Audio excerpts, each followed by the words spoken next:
I'm just here so I don't get fined, as Marshawn Lynch once said, and I'm just here to combat disinformation, and my God, there has been a lot of it as of late. So we're going to go to great lengths today to cover all that. We're going to provide source citations. We're going to provide the links. We're going to go through everything. There's been a ton of this disinformation. And in fact, what I would describe it as is a Gish gallop of disinformation regarding this year's budget. And some folks understand what a Gish gallop is. Yeah, we have that right here.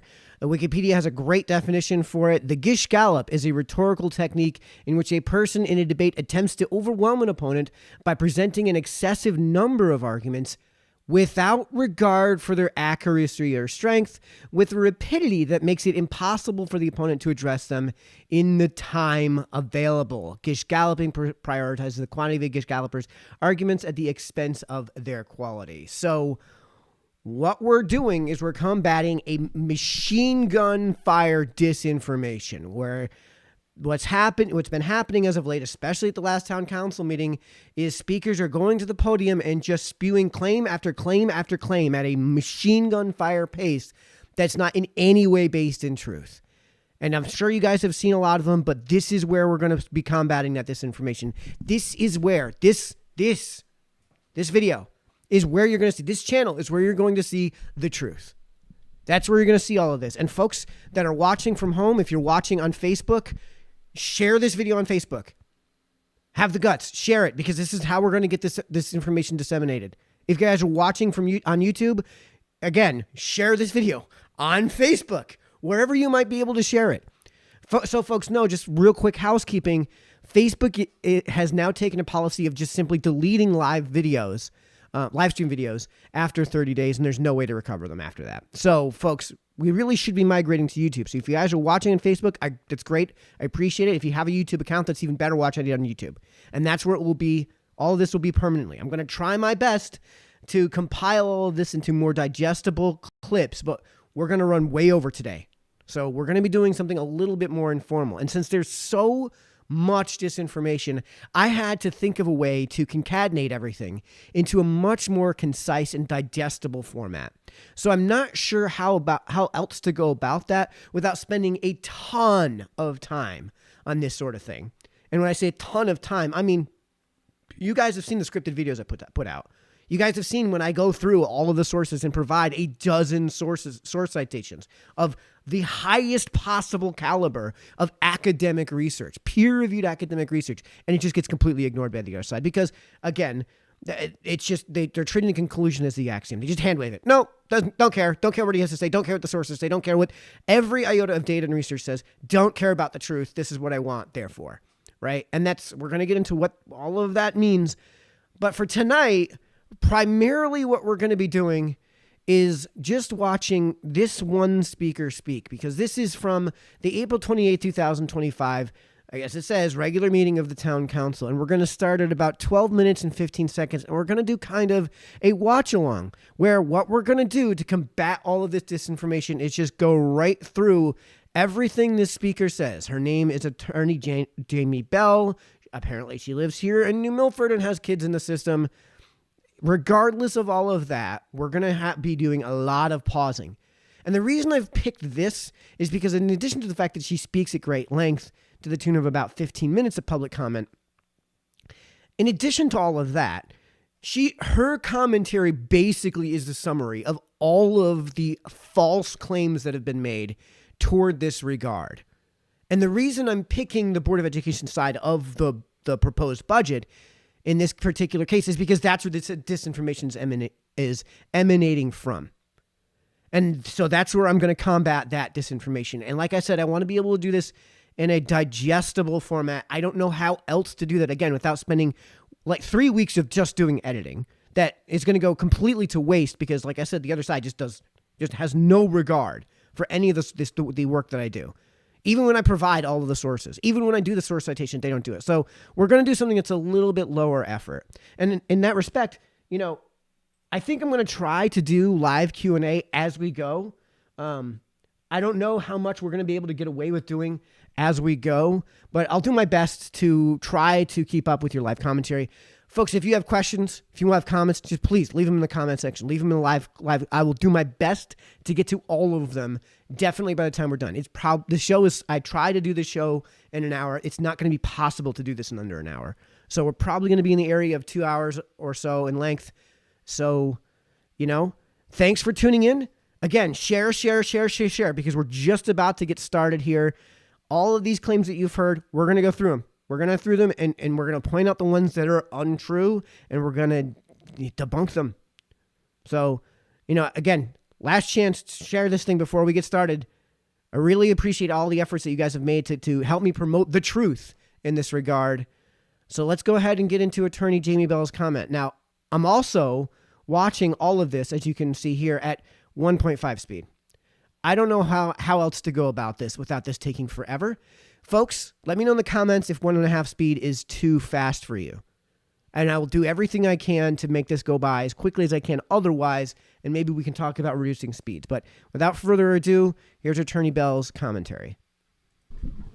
Hi, good evening. I'm Jamie Bell. I live at 57 Guernsey Lane, and I'm the mother of 2 children attending Northville Elementary School. I'm also an attorney licensed in Connecticut and the state of New York.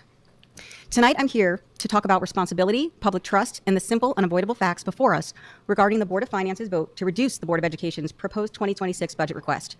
Okay, remember, she's acknowledging right there that it's the Board of Education's proposed 2026 budget request that's being reduced. It's not the budget. It's right away. She's acknowledging reduce, end quote, reduce the Board of Education proposed 2026 budget request. She introduces herself as a licensed attorney here in Connecticut and New York. So if she's going to put that onto the record and make note of it, then we should make note of it. So remember, that's where we are so far. Because how we govern matters.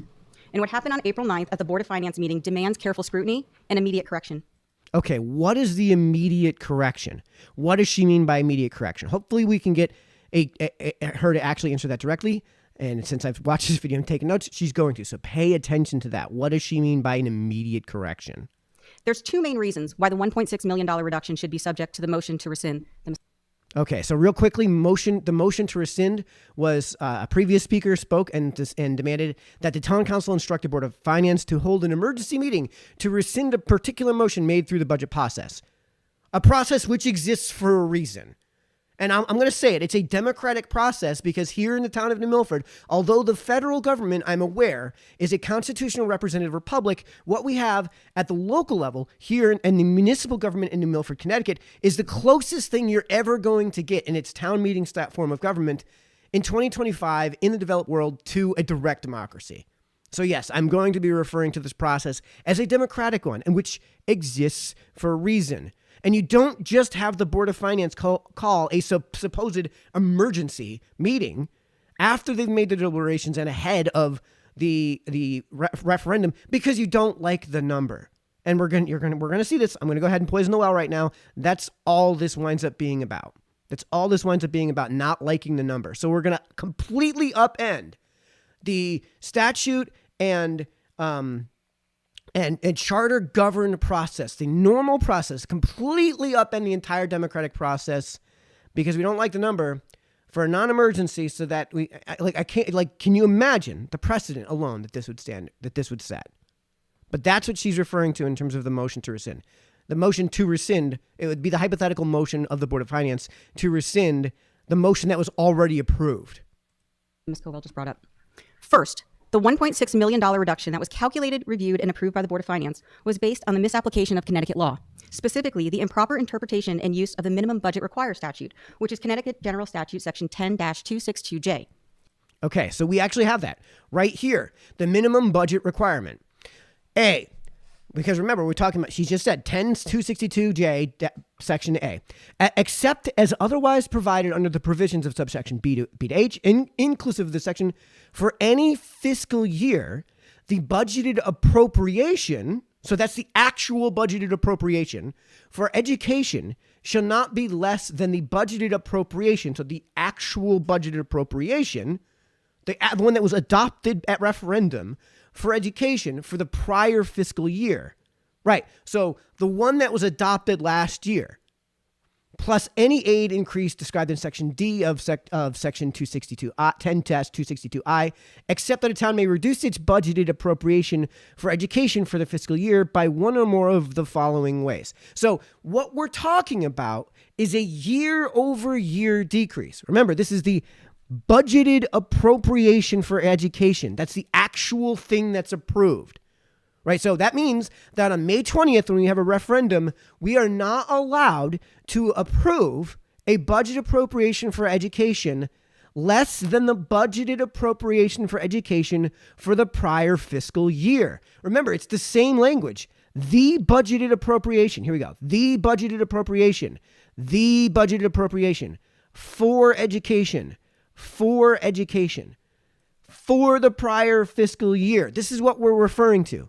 So this entire statute is a reference not to a decrease in a proposed amount, but a decrease in the actual amount from year to year.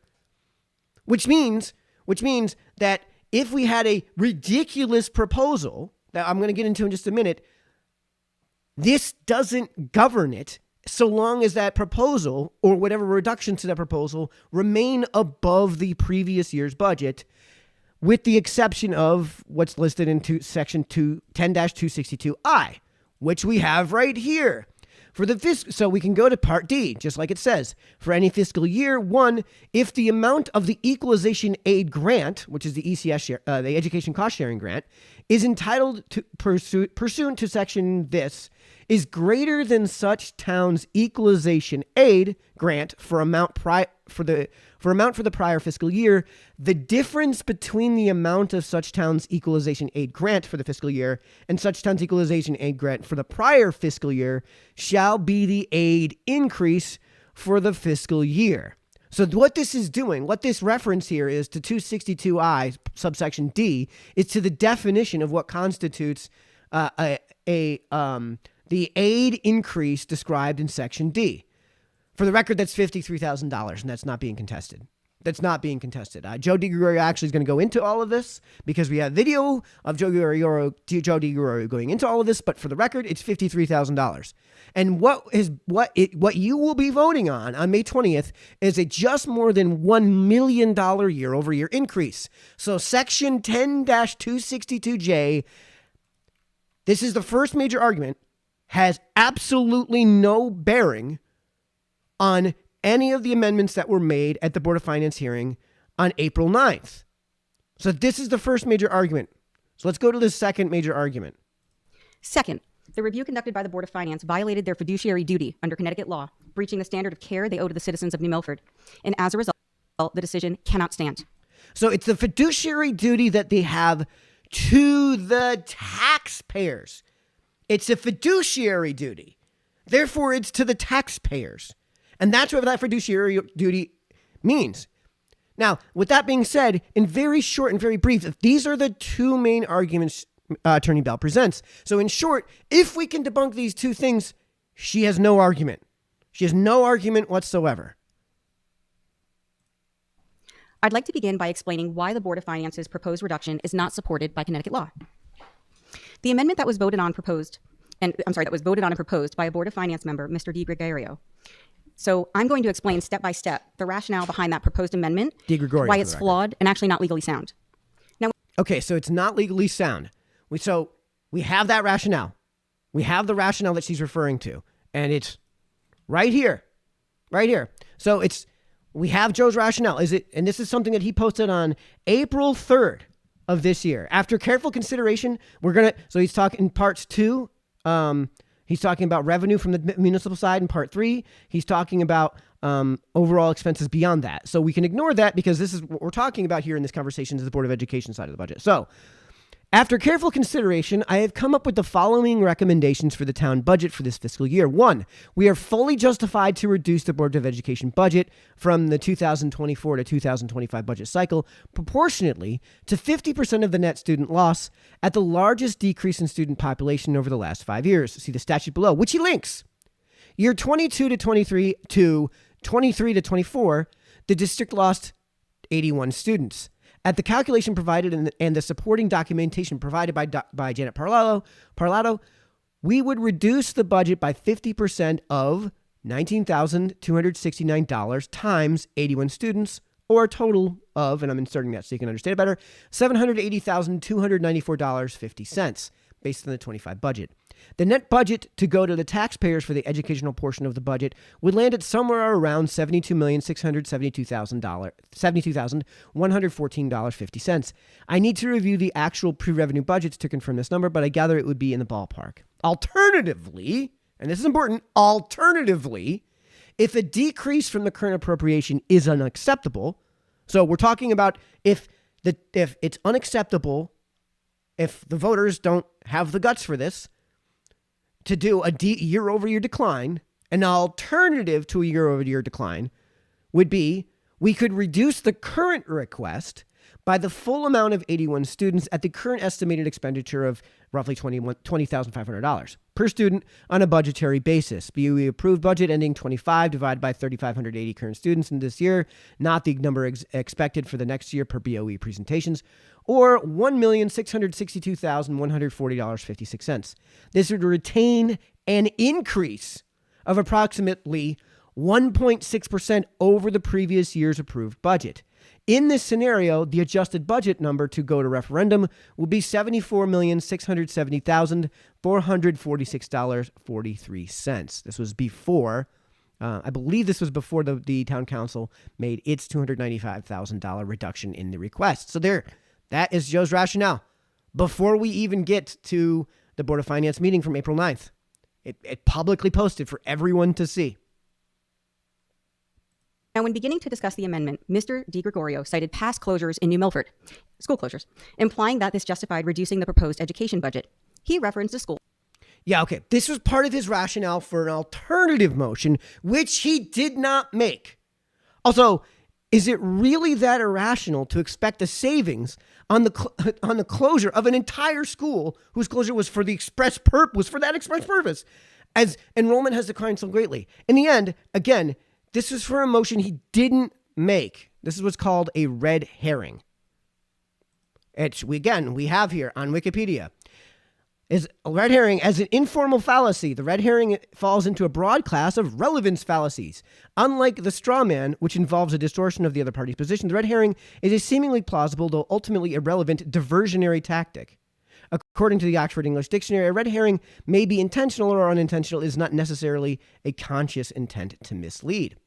So if you guys have questions as to what a red herring is, it's something that is out there, and it's something to combat, but it has nothing to do with what actually is being presented. It's irrelevant to the actual amendment that was being made, because this was an alternative amendment that wasn't made. That closed in 2015. Now that matters because under Connecticut General Statute Section 10-262J subsection B, the very statute that he himself introduced to justify potential reductions, that a town can use a school closure to justify a reduction if it occurred, you can only look back 7 years. Pause. Hold on. Again, this is a red herring, as this only applies to a year-over-year reduction which didn't happen. Remember, we can go back to this statute, right? We can go back to except as otherwise provision on where was it? It was. I think she said it was B. Well, in either case, you guys saw in Section A. Section A was a reference to, again, a year-over-year reduction. So this is just a red herring. This didn't happen. Remember, Jamie Bell is a licensed attorney in New York and Connecticut. Does anyone disagree, by the way, that a cost savings, just from a moral standard, should be realized from the closure of an entire school, especially when that was the impetus for its closure? At the time of the April 9th meeting, 2015 was more than 7 years ago. Thus, the closure he cited cannot legally support any reduction today. Next, Mr. DiGregorio cited enrollment decline as a reason for a reduction in the proposed budget. Now, General Statute Section 262J subsection D, enrollment decline can allow for a reduction, but only if the reduction is calculated exactly according to a statutory formula. And as Joe laid out that formula for an amendment he didn't make. We're still in the midst of a red herring. Again, we can go back to red herring so you guys can understand that better. As an informal fallacy, the red herring falls into a broad class of relevance fallacies. Unlike the straw man, which involves a distortion of other people's position, the red herring is a seemingly plausible, though ultimately irrelevant, diversionary tactic. According to the Oxford English Dictionary, a red herring may be intentional or unintentional. So I'm not saying that necessarily yet we're at a dishonest point, but this is a red herring. This argument is totally irrelevant. All of these claims are totally irrelevant because they're a reference to an amendment Joe didn't make. Now, at first, Mr. DiGregorio correctly described the beginning of the statutory formula. He explained that if you take 81 students and a per pupil expenditure of $19,269 and apply the proper 50% cap required by law, the potential reduction is approximately $700,000, excluding any fixed costs. Now, that would have been the only correct and lawful method if the board had intended to rely on declining enrollment to reduce the proposed education budget. Amen. All right. So remember what she just said right there. Reduce the proposed education budget. So you see the bait and switch that's taking place here? We're moving around between a reduction in year-to-year spending, year-over-year spending, and a reduction in the proposed budget. The statutes don't actually refer to a reduction in a proposal, but in an actual budget. Imagine if you had, I don't know, a town council that flew off the handle, right? And adjusted the board of, let's go one step further. Let's say the Board of Education flew off the handle and proposed a $100 quintillion budget. Orders of magnitude more money than what would represent the sum of all of human production throughout all of human history. Orders of magnitude more than that, right? And let's say it somehow managed to make it through Mayor Bass. It somehow managed to make it through Town Council. And someone on the Board of Finance was like, you know what? Man, $100 quintillion in 2025 for 3,400 students, 3,500 students, depending on how you want to look at it, the actual versus expected. Man, $100 quintillion, it seems like an awful lot, right? The orders of magnitude more than the sum of all of human productivity throughout all of human history.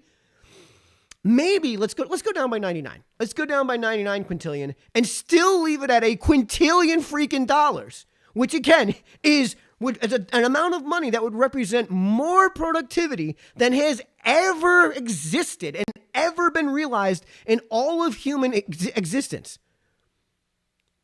Would that statute prevent the Board of Finance from, as fiduciaries to the taxpayers, as a formal check with a balance of power against the town council in this regard, would that statute prevent a reduction in that $100 quintillion budget of more than what would equate to like $300,000 based on the formula you want to apply?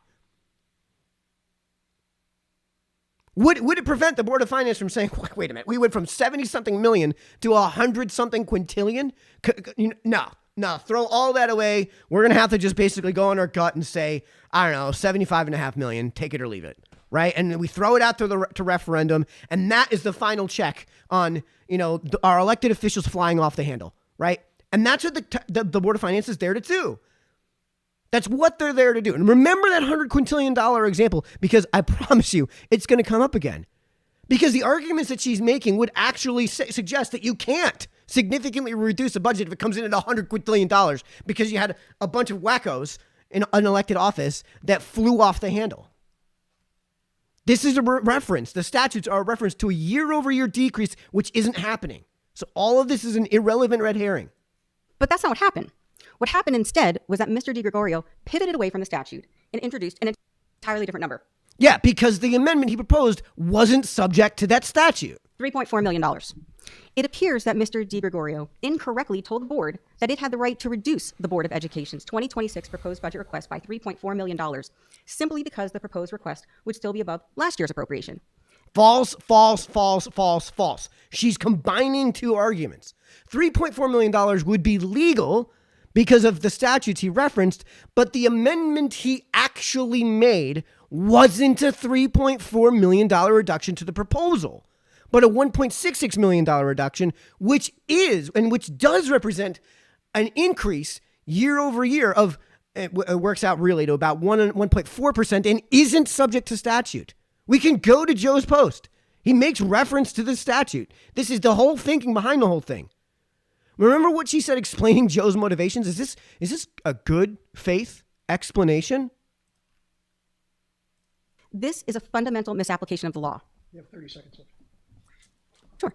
In reality, the $3.4 million figure had nothing to do with the lawful calculation for declining enrollment. Instead, it was based on the mistaken idea that because the proposed 2026 education budget was higher than last year's budget, the board had room to make cuts.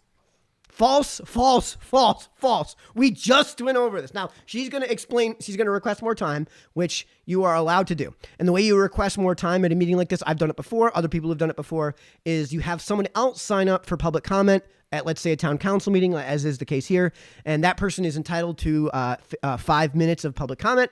When they're called upon, they list their name and their address, and they say, I would like to request to defer my 5 minutes to, and then you say a name, right? And then the person who is the de facto, who is governing the meeting, in this case, it's the mayor. And at the mayor's permission, with the mayor's permission, you may extend your time by those 5 minutes if you're allowed, if you are being granted the privilege of deferring your time to somebody else that you're willing to name. So this is allowed. If we had a mayor that just didn't want to do this because there were 800 people that wanted to speak, tough luck, you get 5 minutes, get in, get out, right? There would be plenary discretion to allow that. In the case of a Board of Finance meeting, that person would be the chair, in this case, Walter O'Connor. So that's how she's going over her 5 minutes. She's going to go to about, I think, 13 and a half minutes. I think I'm going to run out of time, and this gentleman's going to cede his time to me. And that's what you're seeing here. Thank you. So again, it's based on a mistaken idea, because that's not actually how the law works. Connecticut's minimum budget requirement, as clearly explained by the Attorney General in Opinion 2010-08. Oh my God, here we go. Opinion 2010-08. Well, we have that too. And again, I think she's referring to 2010-003. Maybe it's something where she just couldn't quite read the 3 that she wrote down. That's fine. But we have that link here too. And this is all about rules regarding the closure of a state-run technical high school, and makes passing reference to the state funding of that school in the wake of its closure, which, again, irrelevant. There is no year-over-year decrease. Remember the $100 quintillion example I said? Would this still apply? Would this opinion apply if we're talking about a town council and a board of education and a mayor that flew off the handle and said, we're going to do $100 quintillion? Would we be able to make a reasonable reduction in that amount with a total disregard for whatever prescriptions there are, for a year-over-year budget decrease? Establishes a mandatory floor. It's not a benchmark for recalculation. It prohibits reductions unless specific statutory conditions are properly met. It doesn't authorize towns to cut to that floor as a matter of routine budgeting. It does not invite towns to search for ways to reduce education funding year after year. There is no provision in the law that allows a town to treat prior year spending as a baseline for discretionary cuts. Discretionary cuts, again, to the proposal.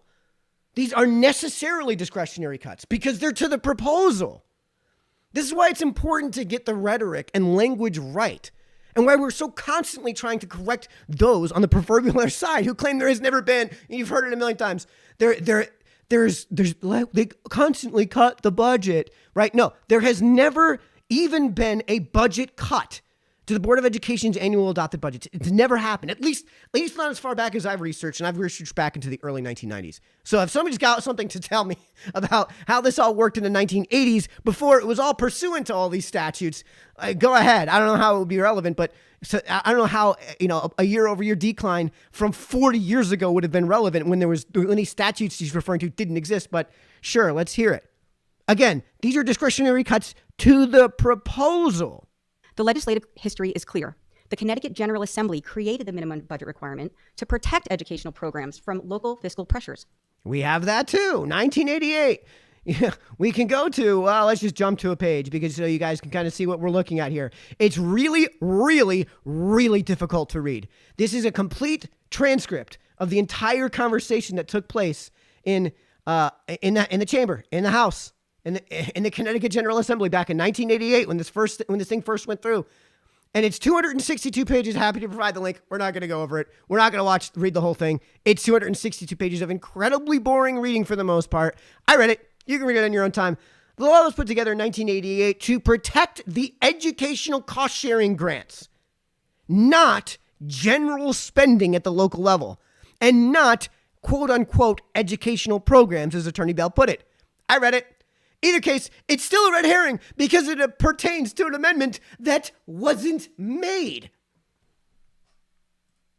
To ensure stability and predictability in school funding and prevent the erosion of investment in public education over time.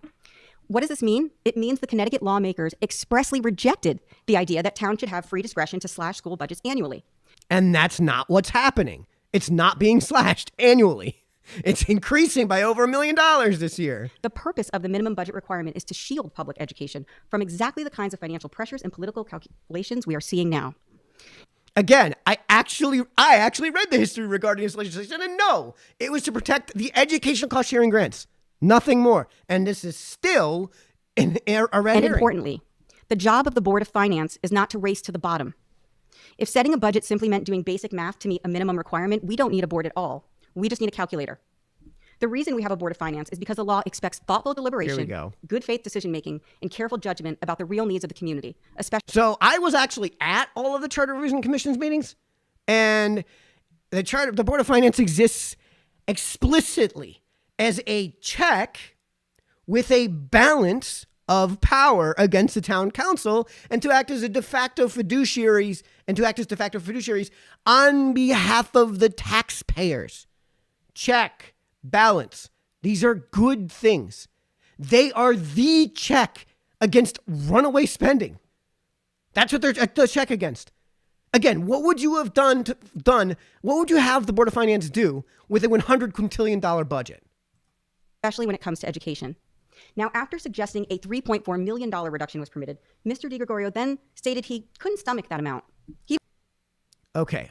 Utter lies about his characterization, which we have to go to the record again. We have it. Here is the actual characterization. Now, I don't know that I can necessarily stomach cutting the Board of Education by 3.4. Diane, you think no? Walter, could you cut them? No. Other, no. Right. So. Okay, so I don't know if I could necessarily stomach cutting the budget by $3.4 million, and then he asks around the room. And this is his way of getting an understanding of an amendment that he might hypothetically propose would actually pass. Why would you make an amendment that's not going to pass? That's just a bad decision to make that amendment. And that's why he was doing it. So I don't know if I could necessarily stomach cutting the budget by $3.4 million and then asking around the room versus what she said about him making it on a gut instinct. He even asked other board members if they could stomach it. Yes. Because they couldn't, he then proposed a Because he knew the alternative motion wouldn't pass. $1.6 million reduction. But how do you actually get there?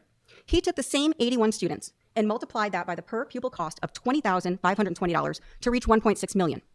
The $20,500 from this year's proposal to reduce this year's proposal. Because if we're applying something to last year's actual budget, then it makes sense for the statutes to make reference to the dollar amounts in last year's budget.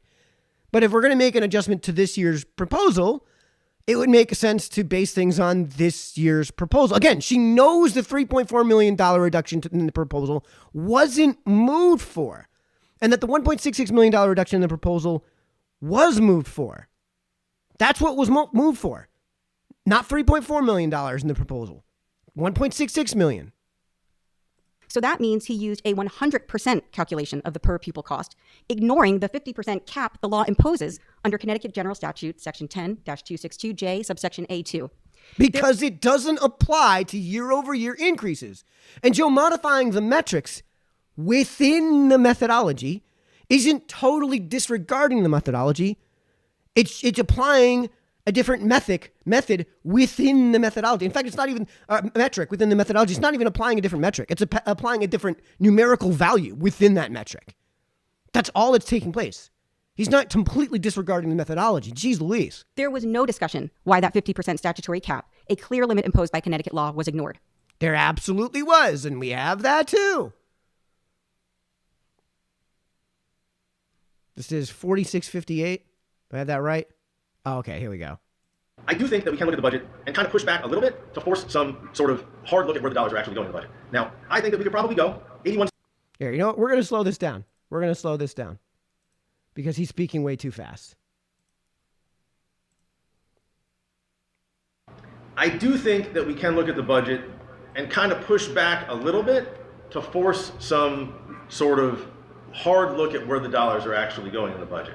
Now, I think that we could probably go 81 students times the proposed expenditure per student on a strictly dollars basis of $20,520.25, whole amount of $1.662,140,140.56, which would put the Board of Education's fiscal year appropriation at a 1.6% increase over the last year, or roughly $74,670,446.43. Olga, can you put that up on the Just make screen? a motion? That's my motion. That That's was my his motion. That was his explanation for the whole thing. No, a reduction of 1.662, 140.56. I'll second it. Thank you. You're welcome. So essentially, you're taking the 3.6 reduction you were thinking about and just cutting that in half to 1.6 or 3.2%, I mean, roughly. roughly. Yeah, roughly. All right, and this is where Joe goes into even further detail.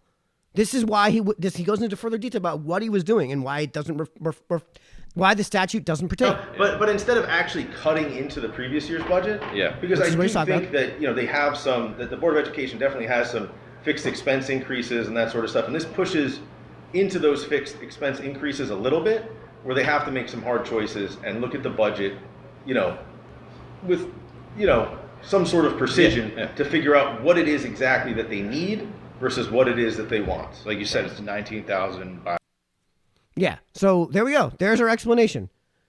We can go into further detail. Oh, hold on. He gives a 81 check here. students, roughly. Yeah, Yeah, roughly. roughly. Okay, and then we can go in for even further into this. This was from that same meeting earlier on. In looking at the budget presentation, a couple of things for the Board of Education specifically, stood out to me. The first one was that we had a steady decline in student population over, the last 10 years plus, right? We've lost, I think from our top student population over 1,000 students.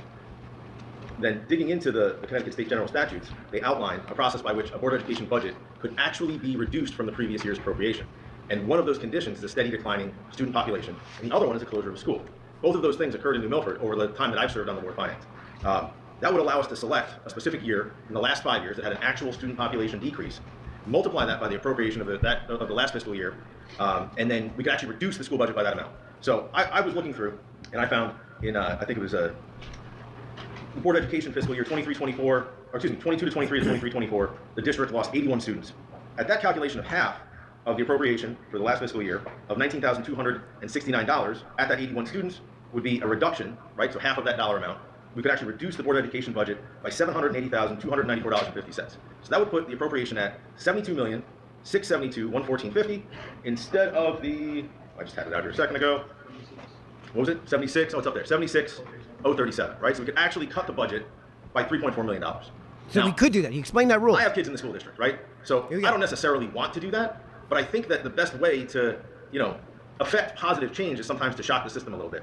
And when you look at where the dollars are actually going in the school system and the school's performance, maybe some changes need to be made. Now, Okay, so that's the whole explanation. He's gone through this in great detail, in real time, in that meeting. No rationale was offered. That's Mr. the DiGregorio rationale. simply substituted 100% for 50%, inventing his own formula and presenting it as if it were a reasonable, lawful calculation. Because it was legal, and he explained his reasoning. You guys just watched it. You guys just sat through all that. That was like 4 minutes of video. As Mr. DiGregorio himself stated, he thought he could probably go with that number. But what Mr. DiGregorio or any other member of the Board of Finance can stomach or probably go with is not what the law requires them to do. What do you think the taxpayers are voting on at referendum? How do you think that they're casting their vote? What is it if not just, well, can you stomach a mill rate of X for Y services? How is it any calculation other than that? Remember, the Board of Finance, the Board of Finance's fiduciary responsibility is to the taxpayers. How would you go about adjusting a $100 quintillion budget, for example? I told you we'd be bringing that up. If it was $100 quintillion, what would you do? Yeah, I kind of feel like $100 quintillion is probably a bit much, eh? Right? Maybe we bring that down. And what do we bring that down to? because we're the Board of Finance, and now we have this question, and we can only go when it comes to the top of the line. We can't go line by line. We can only adjust the total number. The $1.6 million reduction to the proposed budget is untethered from any lawful standard, and the board was asked to approve it without ever being told that the calculation being used was not in accordance with Connecticut law. False, false, false, false. Again, the statutes don't govern a year-over-year increase. The fact is, it was introduced to create the illusion that some form of appropriate calculation was being applied. Because it was. Because Joe didn't want it to be totally arbitrary. So he came up with a heuristic, which is a rule of thumb in math. It's a rule of thumb that got to a number he thought voters would approve of at referendum, which is what the Board of Finance is there to do. That's their duty. And that was keeping in line with the Board of Finance's fiduciary responsibility to the taxpayers. They're the ones that are there to say, whoa, wait a minute, we can't afford that, right? The taxpayers aren't going to go for that, right? And we can go into even further greater detail because Joe got the chance to sit down and explain all of this. Let's see if we can watch this at 1.5 speed. Playback speed 1.5. Here we go. This is Joe going into even further detail. And you know, I was hoping to explain that, like, I'm not trying to be malicious. I don't hate the school district. I do in fact have children in the schools. You know, I've just watched year after year after year where the school population is continually declining. Right? We have closed schools. We recently closed a municipal office building and consolidated it into the intermediary school building. Yes. Right? We've lost so many children in our school district that we could actually utilize an entire wing of the school for the Board of Education, right? Jesus it cost many hundreds of thousands of dollars to make that investment.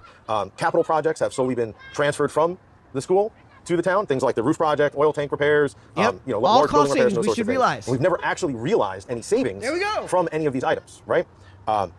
So over the years, you know, I've asked for very specific metrics at the school board meetings. I find it odd that people would say that I don't really pay attention to the budget or read through the budget. That's actually one of the things that I do tend to do. I don't always do it immediately before the presentation. You know, a lot of times I don't even get the books until the day of the budget hearings, right? Okay. So if I can't come to the first 1 or 2 budget hearings, I don't get my budget books, right? I will scroll through them, you know, topographically, you know, on my iPad or on my phone or something like that. A lot of the times I find that a better way to kind of keep track of things. I can highlight and screenshot pages and dollar amounts and that sort of stuff. But you know, a lot of the times I don't get the books right away. But I do look at per pupil spending. That's a very important metric. Administrators per students, right? Teachers per student. Those are very important things to look at. And when you start looking at some of these things, we've effectively doubled our per pupil spending over the last 20 years when we've had a precipitous decline in student population of 1,600 students. Right? Here we go. And the lion's share of that has been over the last 10 years, since 2015, right? It's been roughly $1,000 plus or minus per 1,000 students, and you know, plus or minus a $10,000 increase, $9,000 increase in per pupil spending since, you know, like 2015. As a result, I started looking at the statute, and I said, you know, we probably could qualify, if we wanted to ask for an actual reduction in the Board of Education's budget based on this overarching metric that we would have to see. Now, it was just a spitball sort of thing, right? I was like, hey, just looking at it, we probably could ask for that. And I did bring that up at the beginning of my presentation of my idea at the meeting, right? Okay. Yeah. But my cursory survey of the crowd, right, hearing the people in the back going, oh my gosh, right, like, you know, and then you know, looking to the you know, the people sitting next to me, you know, at the table on the Board of Finance, no one would have cut the budget below. Exactly. You know what I mean? That's a very difficult thing to do, let alone, as you can see, like the allergic reaction that the district has had to it, right? Yep. Yes. So my alternative was, hey, let's just come up with a number. I picked $20,500 per student, plus or minus, by the 81 students that I said I could pick, right? Yes. For the previous one. Again, sort of arbitrary, but again, not really, because we're expected to lose from the Board of Education's own presentation and her correspondence with the Board of Finance and Town Council and her answer to the questions that we posed, right? Mm-hmm. Another 95 students this year. That's from their but whatever. Projections, their own projections, right? Yes. So the 80 is kind of like, hey, I'm not shooting for 95, right? Mm-hmm. Let's carry the same number 80, but subtract the overall per pupil spending, and that ends up with a cut to the budgetary request of $1.6 million. Now, that keeps us out of, to the best of my knowledge, right? Mm-hmm. Keeps us out of the statutory minimum budgetary requirement, which is last year's budget plus the increase of to the grants portion that the town receives in the budget, right? They don't want you to cut the budget, right? Yes. And still receive more money, because then you're effectively profiting from the district, this is right? what I was talking about. So the increase is plus or minus $54,000. It's page 44 in the budget book. You know, the school district at the end of the day is getting over $1 million more than they got the previous year, right? Okay. Right? Now, when I look at that, I go, okay, so they were planning on cutting 9 teachers this year in their budget, right? 2 first grade teachers, I think a Spanish teacher, an ELL teacher. There's a whole list in the budget. You can go through and you can take a look at that. They were going to replace that with a few other teachers in the district that we don't currently have. I think a technology teacher and maybe a middle school Spanish teacher, but then also like 2 more assistant principals, right? Another another administrative position, a secretary, right? And it, you know, I mean, all these other positions that I would consider administration. So the additional funding, they're going to remove teachers from the district, right? Hear me out. You're going to take away the actual people that are teaching the kids, right? And replace it with more administrators. Like, maybe that's not a great idea. We have the same number of administrators in the proposed budget, maybe even one more because there's 2 half assistant principals that they were going to add. Okay. We would have one more administrator today than we had in 2015 with 1,000 less students. Right? I mean, to me, that you're heading in the wrong direction. You're removing teachers, you're adding administration, right? Now, Yes. albeit 100% my opinions. You know, you can disagree with me. You can go to the budget, you vote in the budget That's box, what the vote no referendum too is low, for, yeah. vote high, too low, whatever you want to do, right? You vote yay too low, doesn't really matter to me. We can all disagree, right? So this was just my idea, right? Okay. And honestly, I threw it out there, and the board voted for it. I mean, I will. Yeah. I mean, does this, folks, you just watched that. Does this sound like some uninformed decision made in a complete and arbitrary whim? It's all after the fact. I realize this conversation, this particular one, is all after the fact. But does someone who understands the logic behind his motions to a level where he can cite the page number for references off the top of his head sound like this is just being completely done arbitrarily and as a whim? Does this sound like someone who hasn't clearly and seriously thought through their intentions? You tell me. You tell me what you guys think. Now, I'd like to turn to the second reason the board's action must be rescinded: their failure to meet their fiduciary duties to the public. To the taxpayers. Under Connecticut General Statute, Section 7-340, boards of finance have fiduciary duties to the public. To the Those duties taxpayers. require them to first act with care. They need to To make the diligent, informed, taxpayers. and well-reasoned decisions. For the Second, taxpayers. They need to act with loyalty. They have to put the To the taxpayers and not to the unions who are literally collectively bargaining against the taxpayers.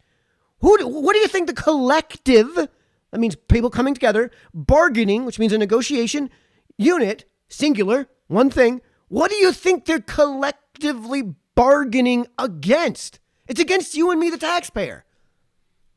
The fiduciary responsibilities of the Board of Finance are to the taxpayers, to you and me, to the financial concerns of the town and its constituents who actually have a say in this, all of this.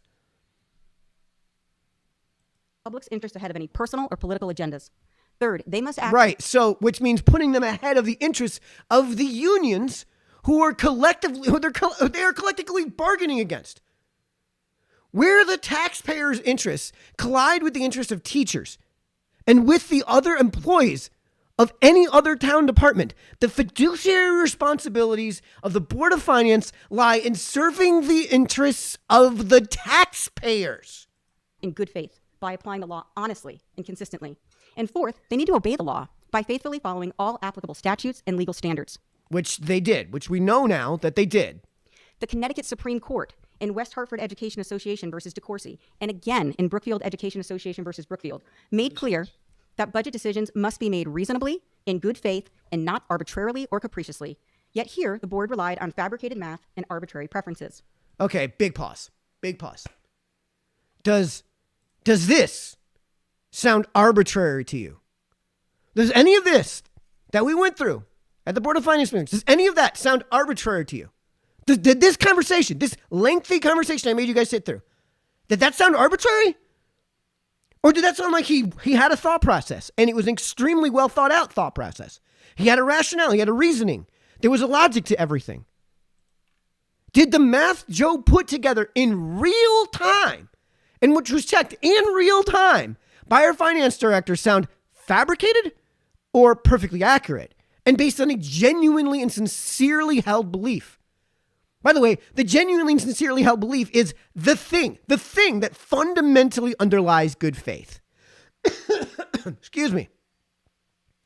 Compare and contrast all of that to what Attorney Bell is stating on the public record. And the reason I'm not just picking on her specifically, because these are the generally agreed upon statements of the rest of public comment. We just don't have time to go through 45 minutes to an hour of public comment like this. And for the record, I picked her also because this is the least vitriolic of the commentary that was offered at public comment at this town council meeting. And that's completely ignoring what took place at the Board of Finance hearing that took place before this. Compare and contrast. I'm going to let the next person who's going to speak before I start. Your address? You're going to give your time to this lady. Thank you. Now, as I was saying, the board relied on fabricated math and arbitrary preferences. We know this not only from reviewing what occurred at the April 9th meeting, but from Mr. DiGregorio's own public statements, where he said, so long as the state minimum increase is maintained, there is no limit on the ability of the Board of Education, the Town Council, or the Board of Finance to make changes, however arbitrary, to the budget so long as the process of appropriation approval is followed. Is this inaccurate? Is this incorrect? Will Attorney Bell even address the correctness of his claim? However arbitrary, those words should concern every citizen, because arbitrariness Jesus. is the opposite of fiduciary duty, and it flies in the face of what the Board of Finance is tasked with doing. Okay, another big pause. Joe correctly pointed out what the law allows. And Joe correctly pointing out what the law allows is not him admitting to acting arbitrarily, especially as a way of correcting false claims that the statutes somehow govern year-over-year increases, which they don't. There's no way you don't know this. If I'm to address her directly, if she's watching this video right now, which I doubt, there's no way she doesn't know this. This gaslight and profound dishonesty by a licensed attorney in Connecticut should concern every citizen. And I fully realize that she didn't say this verbatim, but hiding the claim behind a thin veil of semantic pedantics, to me, is even more dishonest. We all know what she was at least implying with what she just said. This breach of fiduciary duty is further underscored by Mr. DiGregorio's additional public comments, where he stated he wanted to, quote, shock the system. He wanted to, quote, shock the system. You guys saw the clip. Is this a fair characterization of what he, quote, wanted, end quote, to do if we're to take 3 words or less from a quote without context? Which we can provide, because we can go right back to exactly what he said, and we can slow this down nicely to normal speed, 1x speed, and we can rewatch exactly what he had to say. Right? So we could actually cut the budget by $3.4 million. Now, I have kids in the school district, right? So I don't necessarily want to do that, but I think that the best way to, affect positive change is sometimes to shock the system a little bit. And when you look at where the dollars are actually going in the school system and the school's performance, maybe some changes need to be made. Okay. Quote, I don't necessarily want to do that, but I think the best way to affect positive change is sometimes to shock the system a little bit. Okay, Joe DiGregorio saying, quote, I don't necessarily want to do that versus, quote, he wanted to, quote, shock the system. Which is a more honest characterization of what Joe wanted to do? Can I assume these errors are a matter of incompetence, or are we assuming dishonesty? This is what those in the room, by the way, genuinely believe with total uniformity. All of this nonsense, all of these utterly false statements, this is what those in the room genuinely believe with total uniformity. And so we're not picking on her specifically. We're just using her as an example of what the rest of the room was saying and what the proverbial other side believes with total uniformity.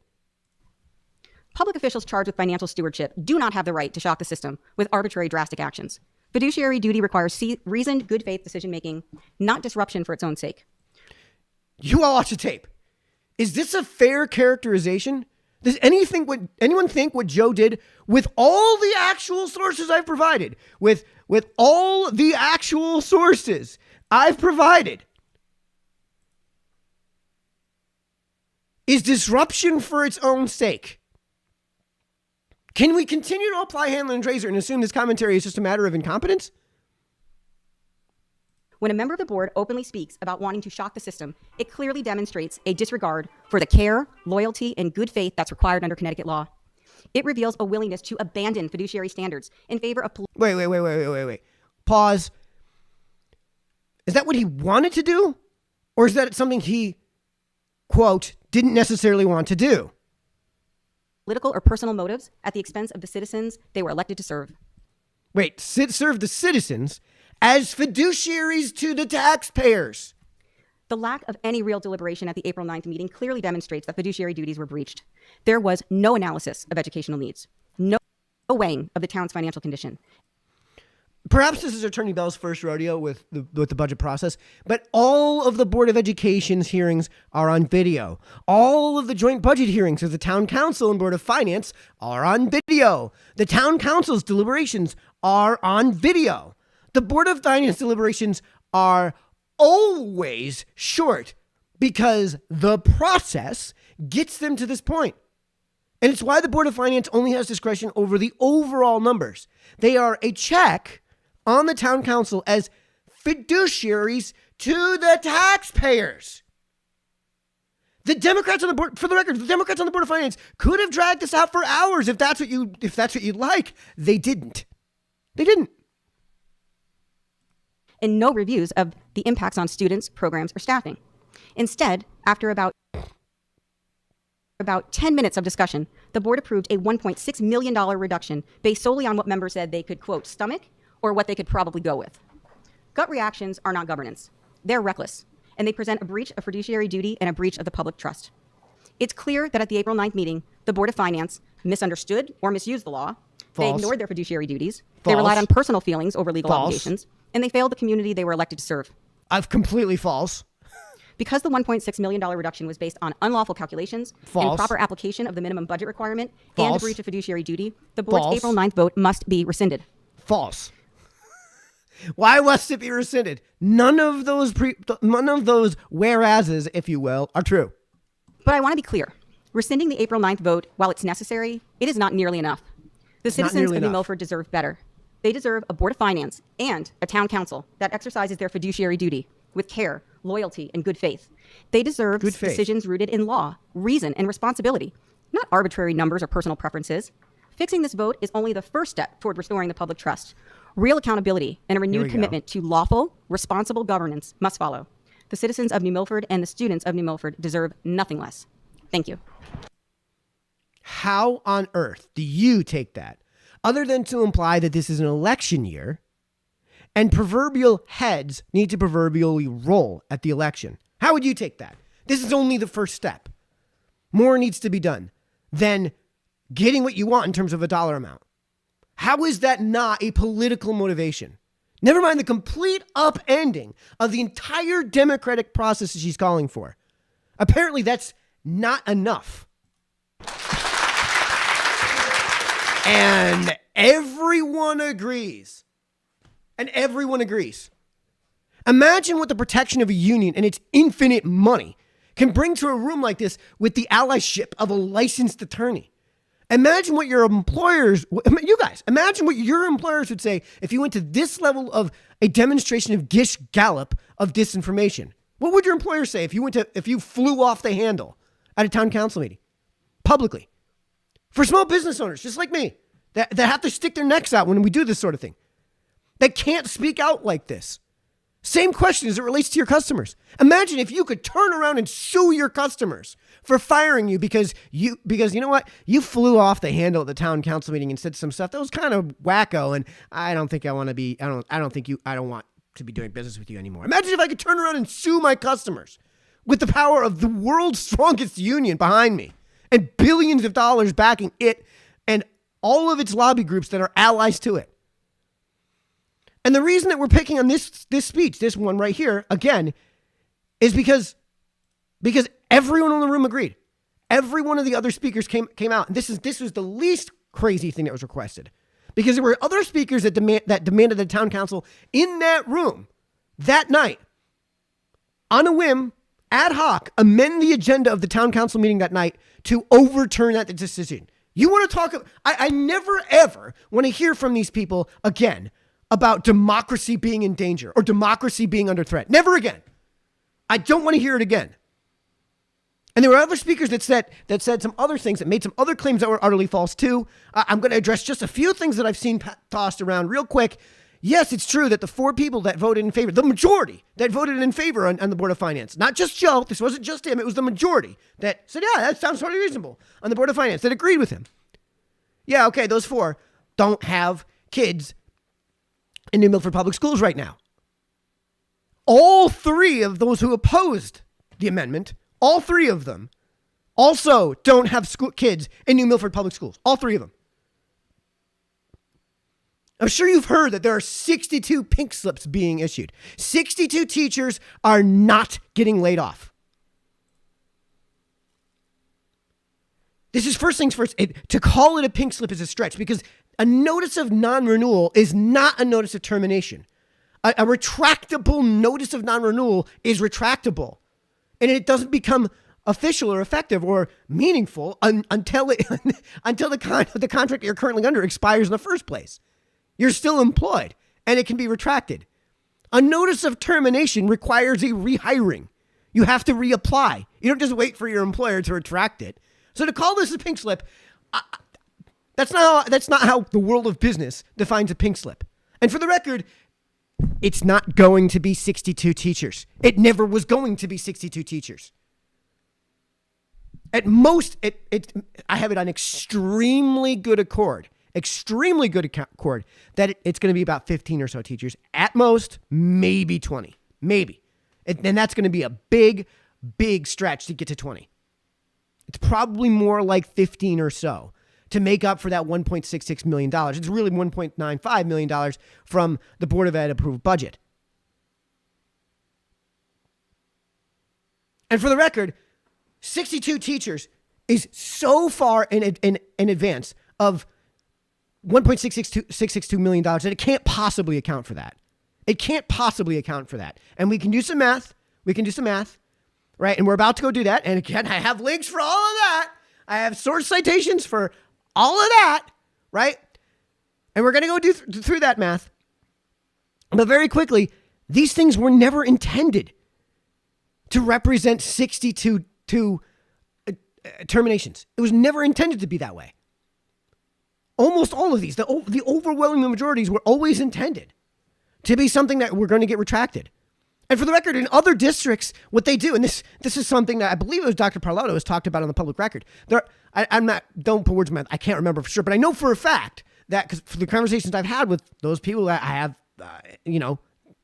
that we can have some trust in, right, when it comes to this sort of thing, there are districts that send out those notifications of non-renewal every single year, no matter what, because there is a budget, and they have to make a decision about, renewals of contract by May 1st, and their budget referenda aren't before May 1st. So technically everyone in the class is subject to that.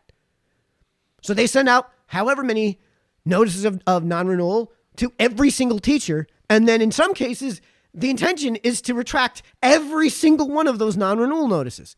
This is a regular act. And those teachers who are good faith actors will tell you the truth and say that this sort of thing happens all the time. It happens basically every year. That you have to send out notice to a class of people, to a class of teachers, by rule, by the terms of our contract with the union, these notifications of non-renewal.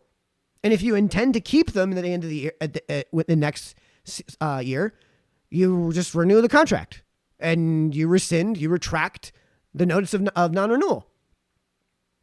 And I think a lot of these people that are claiming that teachers are going to go in the meantime try to find other jobs, if they're good faith actors, they won't, because they'll know that this is just a matter of strict procedure. This isn't in response to the $1.66 million proposed reduction, right? It's just a matter of strict procedure, and some sort of notification as a matter of principle would have been released in the first place.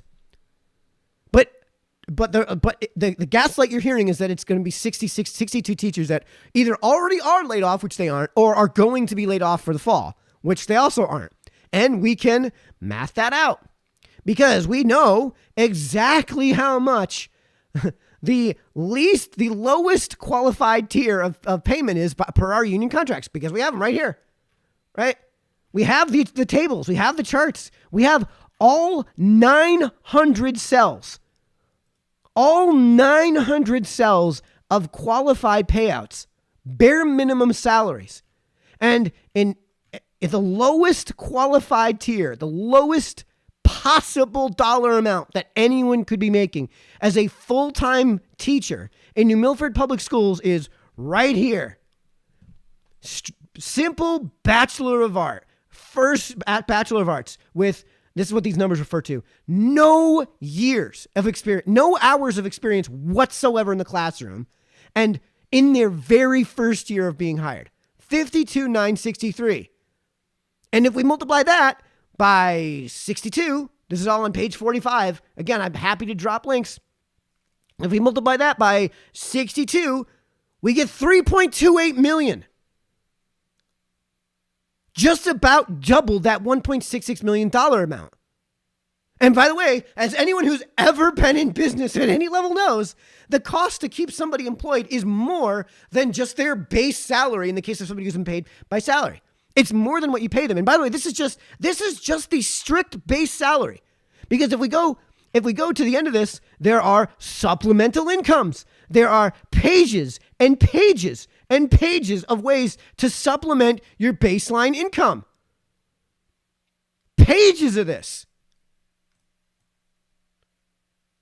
But as we know, even if we're just talking about that $52,000 for $3.28 million, $3.28 million in total, right? We're just talking about this lowest possible pay rate, which I don't know if anyone even makes that. We have to have a conversation about who is New Milford Public Schools hiring anyone who has a Bachelor of Arts, let alone a Bachelor of Science, with no certificates, no hours in the classroom, and that's all they have for their first year. Is there anyone that meets that qualification? It's a fair question to be asked. In addition, you're not going to have all of these people clustered around the bottom. You're going to have them distributed throughout the pay scale, right? Because ostensibly these are going to be like all first, second grade, and kindergarten teachers that would qualify for that, right? But you can't just fire off all of your third grade teachers, right? Or they're not going to. You're going to have to distribute that. So there's going to be some, 12th grade teachers that are probably pretty high up this tier list, probably pretty high up this list, that are going to get paid pretty darn well, right?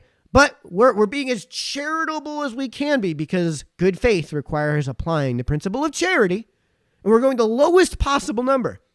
And we know that the teachers cost us more than that dollar amount because they're just simply employment costs that go beyond that. In fact, we have that too. We have the benefits line. And we can say that, if we go to the actual numbers right here from 24-25 of 43.365 million in terms of the salary and 12.619 million rounded down in each case, we can say that there is a roughly 29% cost ratio in terms of benefits paid beyond salary. Now there's more cost to that. And it's more complicated than figuring that out too, because not everyone that they're paying is subject to these benefits. In fact, the custodial staff is subject to a different set of benefits. The kitchen staff, the lunch ladies are subject to a completely different benefits package and pay scale. And the same thing is true about the direct employees of the Board of Education at the board level. All the admins have a different benefits package. And the best one of all of them is the teacher's benefit package. So if we're to be hyper charitable, it's about 29%. But the reality is that it's probably a much larger number than 29%. And if we add 29% to that 3.28 million that we talked about, we're talking about $4.23 million. And as I said, we're talking about a pay scale that I don't know if there are any teachers that are at that qualification level.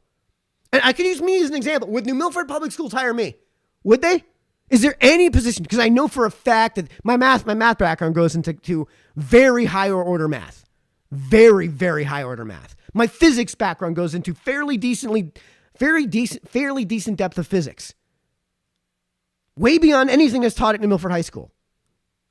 So I'm absolutely certain I could teach middle school math.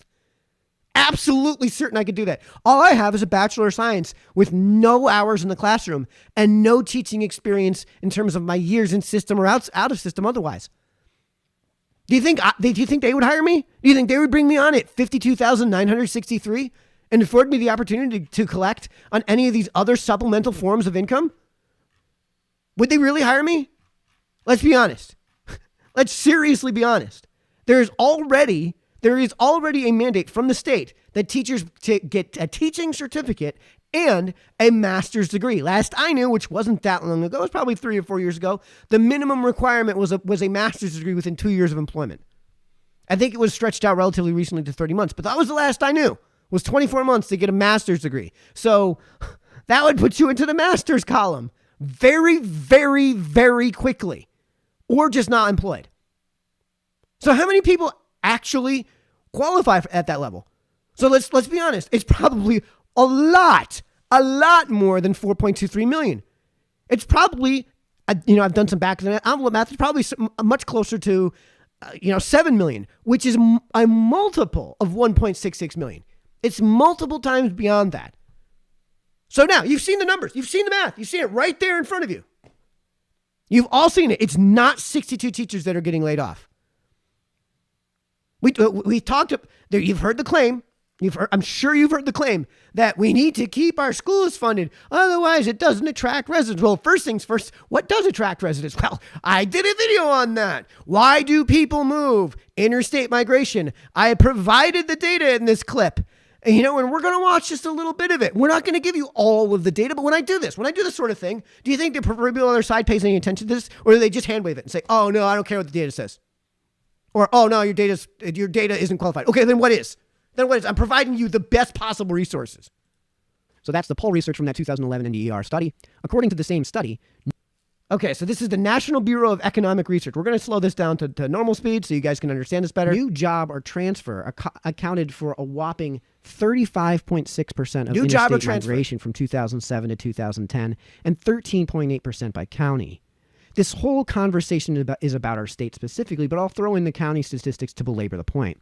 Furthermore, if you add new job or transfer to look for work or lost job for easier commute or other job-related reason, you get 48.7% for interstate and 28.7% for intercounty migration, which absolutely dwarfs wanted a better neighborhood, which I guess might include looking for better school system at 2% and 3.5% respectively.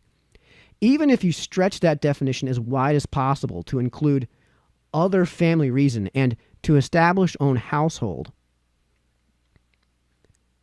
you're still only getting 25.4 and oddly 25.4% as well for those two categories. So number one reason is jobs.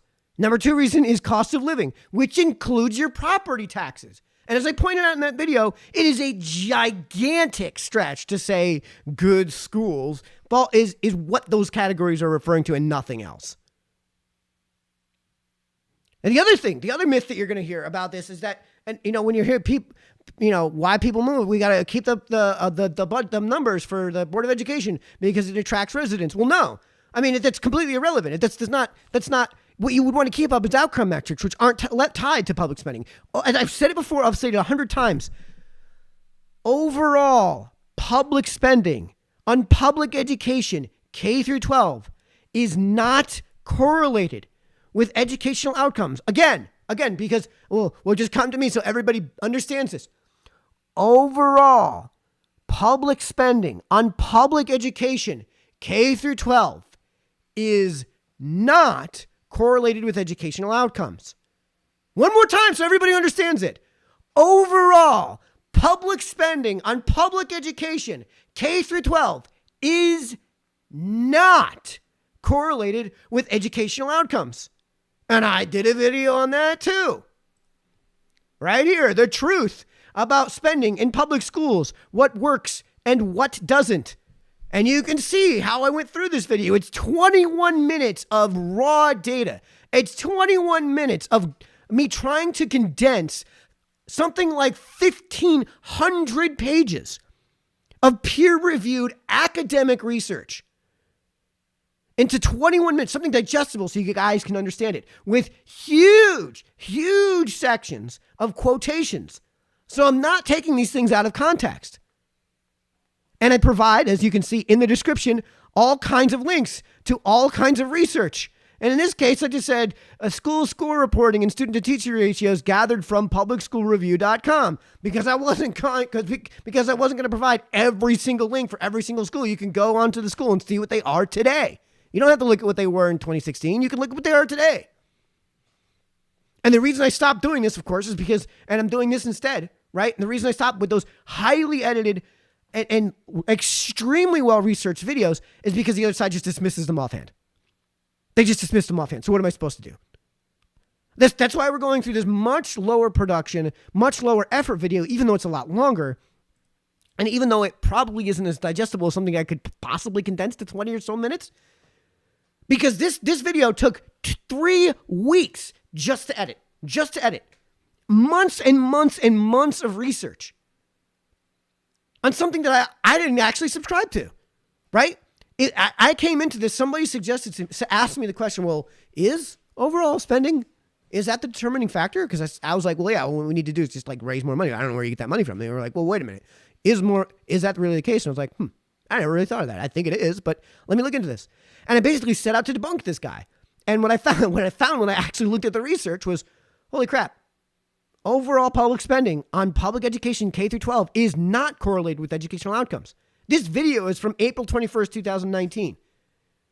I spent the entire month of April and into March working on just the editing side of this video. This is like 80 hours of work at least. This is probably closer to 100 hours of work, and it does nothing. What we're looking at is a 4.99 mils increase in your mill rate in 2025 is what was proposed. This was what was proposed. And I'm going to based on the mayor's proposal because he's the one that originates the municipal budget. And now, with all of the amendments between the town council and between the Board of Finance and approved by majorities on both, not just by one person, is a 2.45 mil increase. And that is going to represent the lowest mill rate increase if this is approved in all of Connecticut this year. And that's because the state by statute changed the way the towns are allowed to collect their property taxes on vehicles. Now, I'm of the belief that it's kind of disgusting that towns are charging property taxes on cars. To me, that's just, why would you charge a property tax on somebody's light bulb? Why would you charge a property tax on somebody's phone, right? Why would you? That's kind of just disgusting to me, right? Especially since you paid for it, you bought it, and now you're going to be stuck maintaining it. And now you're paying to register the car and also for the privilege of merely owning it. Yeah, to me, that seems disgusting. I think it should actually be zero. But the fact of the matter is that because the state did that, now you have a revenue problem. Now you have a revenue shortfall in the municipal side of the budget. And there's only 2 things you can do with that. You can either raise taxes or you can lower expenses. Only two things you can do. It's only 2 directions you can go. One direction completely negates what the state did in terms of cost savings to those who are paying for car taxes. Completely negates it by raising taxes. And the other one is just lowering expenses. Like, sorry, we just don't have the money. Find some other way to make this happen. We don't have the money. New Milford, in the 169 towns in Connecticut, is the only town, the only one that has taken the approach, at least generally, of reducing expenses. We're the only one. And this is in a reval year. So keep that in mind, that although this represents a 2.45 mil increase, so the mill rate was whatever it was, add 2.45 mils to the mill rate. This is in a reval year. And this is really important to remember. Yes, it does represent a mill rate increase, but it's going to be the lowest one in the entire state. There are tons of other towns not that far away from us that are going to be experiencing double-digit mill rate increases. New Fairfield is somewhere around 9 mils, which in New Milford would represent the highest year-over-year mill rate increase as long as we've had a mayor form of government. As long as we've had a mayor, the highest year-over-year increase. And yet we're taking a different approach. We're being leaders on this in this effort. We're the only town doing what is, in my opinion, the right thing, especially in a year, again, where we're in a reval year. The property values of you are going to be increased. You're going to get a reevaluation of your property, and it's going to start happening in July. And we're not going to actually get the total. We're not going to get we're going to get the final numbers until the very, very end of 2025. Which means that the mill rate, which is going to be set probably in short order, if this budget passes on the first try, the mill rate's going to get set in either May or June. And we're not going to get the revaluations until December. So that means your mill rates on that January rate bill are going to be pretty staggering. Your property taxes are going to go up in 2025, and by an amount that's significantly less than every other town in the state. Again, if you go to the Gold Coast, they're looking at double-digit numbers. 2.45 mils relative to the entire rest of the state is pretty darn good. And you know what? There's a rare case where you can either take it or leave it. In my opinion, with what we have running against us, the no too low crowd, you just want this process to be over with. Trust me, you want to just take the 245 and run. And so strategically, the best thing we can do is vote yes too high. And for that reason, because we have to get the vote out, I'm putting together these yard signs. They're probably going to be a little bit different from this. I'm sure you guys have seen these yard signs. Vote yes, the taxpayers aren't ATMs. Vote yes, infinity is not an appropriate mill rate. I've gotten some feedback. If you guys want one, I'm going to be putting them together. I'm going to putting the order in tomorrow morning. Tomorrow morning, we're going to get the order in. They're going to be modified slightly just so it's easier to convey. I think I'm going to move the yes to the top of the sign so people can see it easier, so people can understand vote yes, and then the taxpayers aren't ATMs. I've got a lot of shadowing effect here and layering of colors, and it's going to be really, really expensive to have a yard sign that looks like that. So I'm just going to touch things up, but I think what we're going to go with is one yard sign that says vote yes, the taxpayers aren't ATMs, excuse me. So let me know if you guys are interested in getting any of those. Reach out to me. Maybe by the end of the week, probably more realistically, like Monday of next week, which is still like a week and a half to 2 weeks ahead of the budget. So it's still a reason to get them. So let me know, and I'll try to get the order. I'll get the order in tomorrow morning, and it's going to be something like this. It's going to have mostly green background. It's going to be mostly white text, and it's going to say this.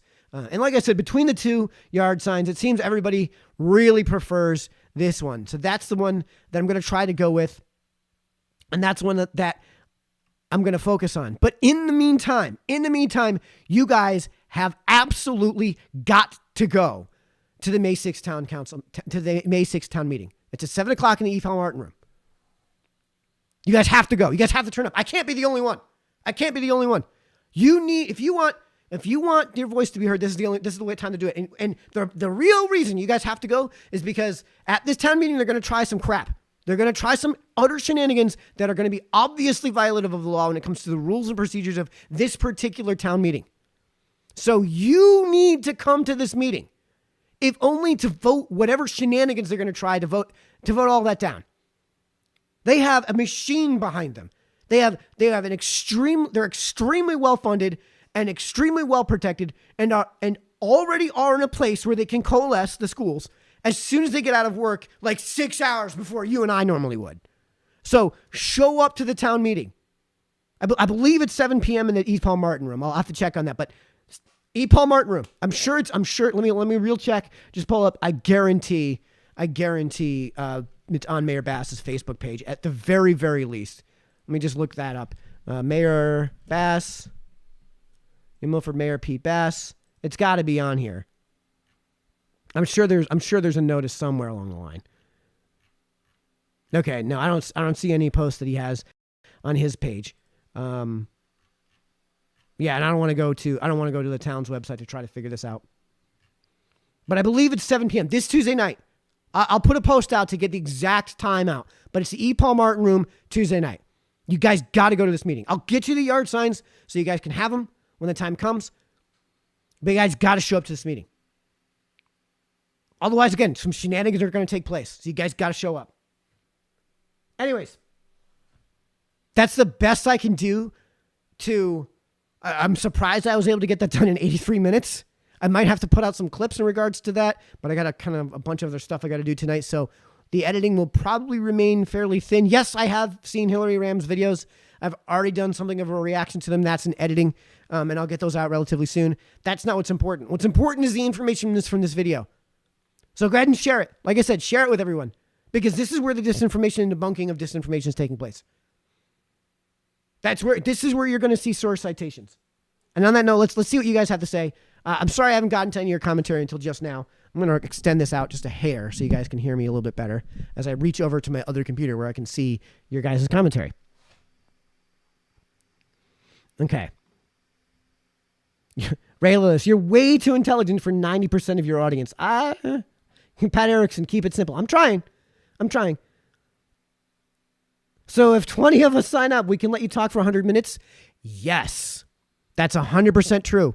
And when it comes to a town council meeting, I can say almost anything I want and talk on any subject I want, which means if you guys wanted to do a filibuster, if there was ever time to do a filibuster, the way you would do is we'd get 20 people in the room who would just defer to me, and I just bring up Moby Dick or something, and I just read Moby Dick at the podium. And then the meeting would go, and then our public comment could go, let's say it's 50 people. If times 5 minutes is 250 minutes. That's 3 hours and 10 minutes. Public comment would go on till after 10 o'clock at night. And I don't think that our town councilmen, I think they would see I would just say right up front, I'm engaging in a filibuster because what you guys are doing is disgusting as it relates to this. Let's enjoy Herman Melville's Moby Dick or something like that. And you just read, and I wear out my throat, and I wear out my voice, and I'm going to need you guys, I would need you guys in that situation to bring me some water because I would need some water to get through all that. I'd have to take a quick pee before I start so I don't have to pee while I'm speaking. And that's how you do a filibuster. And it would cause the town council to basically say,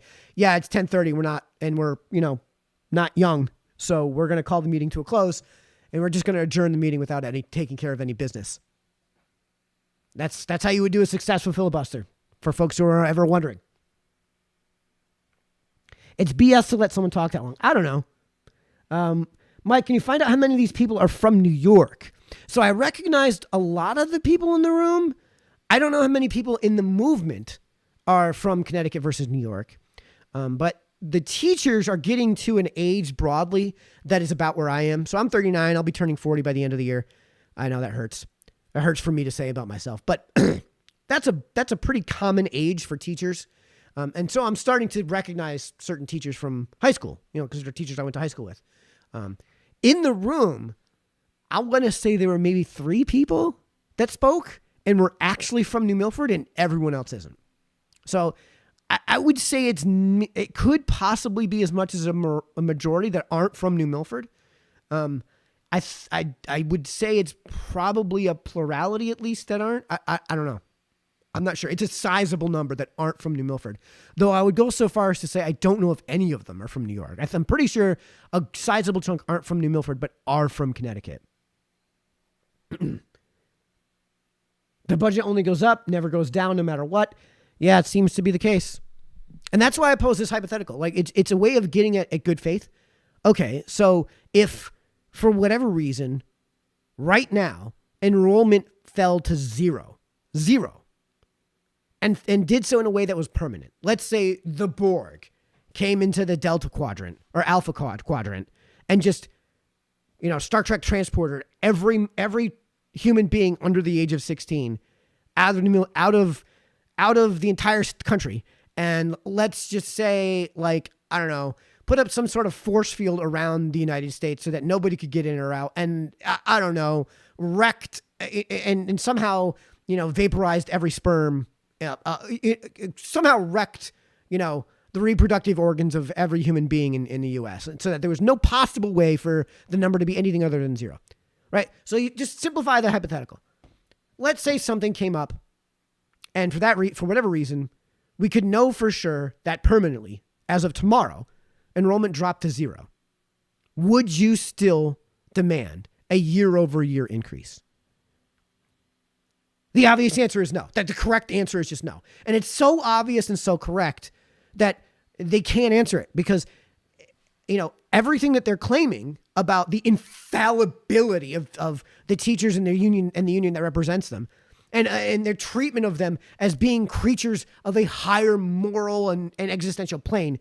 Yes, what we're dealing with isn't an appeal to logic or reason, but an appeal to religion. Yes, we're talking about a cult. Right? When you're dealing with that, because if you present this hypothetical to them, what if enrollment was 0 permanently, suddenly, tomorrow? Would you still demand a year-over-year increase with the budget? All of their arguments just fall to pieces if they so much as honestly answer this question. Because either they say yes, and then they just look instantly ridiculous, and they know it, or they say no, and all of their other arguments just fall to the floor. It's a test of good faith. And unfortunately, a lot of these people just aren't good faith actors and won't give you a yes or no. They just won't do it. They'll completely deflect and pivot completely away.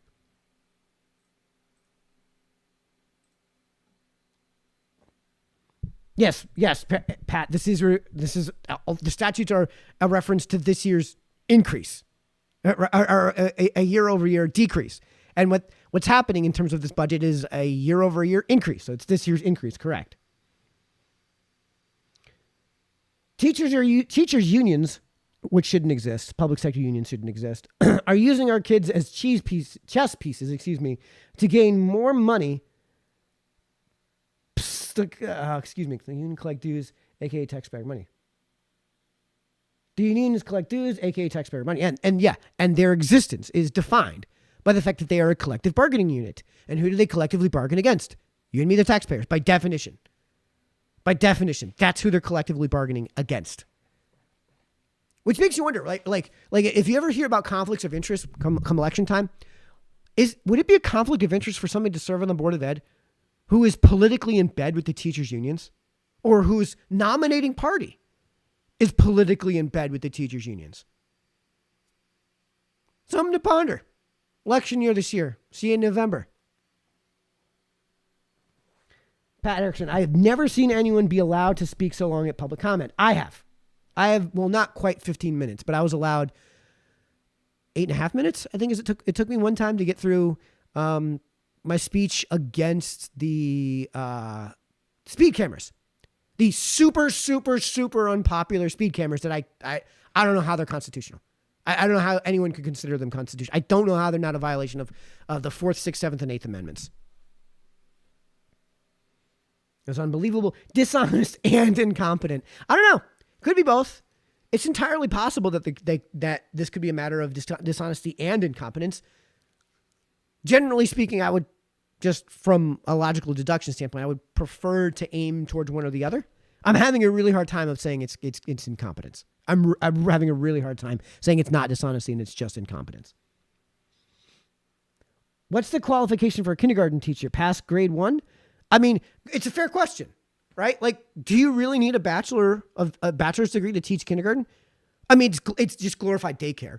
It's glorified daycare. And I'm sorry, but the number, Ray, you and I grew up at a time when a girl was 13 years old, 14 years old, her first job would be the babysitter of a bunch of kindergartners, right? We were trusting kids who hadn't even entered high school to watch over our kindergartners. And for a lot of parents, it was for many hours at a time, at night too. So yeah, like, does there really need to be a bachelor's of arts degree requirement for the teaching of kindergarten? Do we really need to pay $52,000 a year for that sort of thing? And for the record, generally speaking, private school teachers make a lot less than their public school counterparts. And on average, a public school teacher makes roughly 50% more than a private school teacher. And that's before we do any independent variable control. If we try to do like for like, the number expands even wider.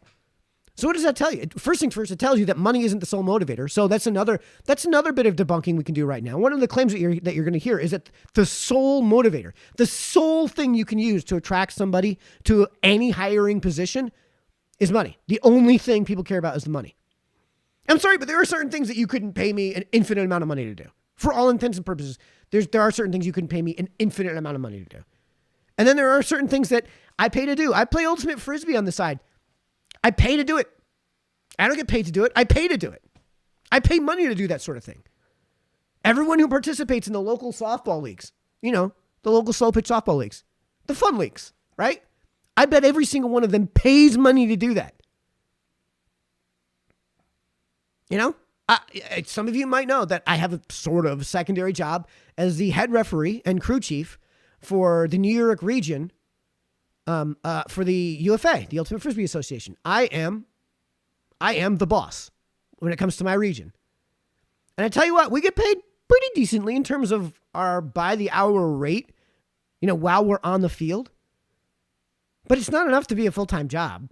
And quite frankly, I do it because I love it. Not because of the money. There's not nearly enough money in it for me to say it's for the money. So The first things first, the fact that private school teachers, and we're going to get more into that in our video response to Hillary, the fact that they make a lot less and generally speaking have way better educational outcomes. Something I don't even need to cite sources on, right? Like it's as well accepted. It's as well accepted within the research communities on this subject as something like the sun rising in the morning. Like I'm not going to waste my time. If I claim that the sun rises in the morning and somebody says north, then I'm just going to be like, yeah, no, I'm not wasting my time with you. Just like this. Like private schools have better educational outcomes.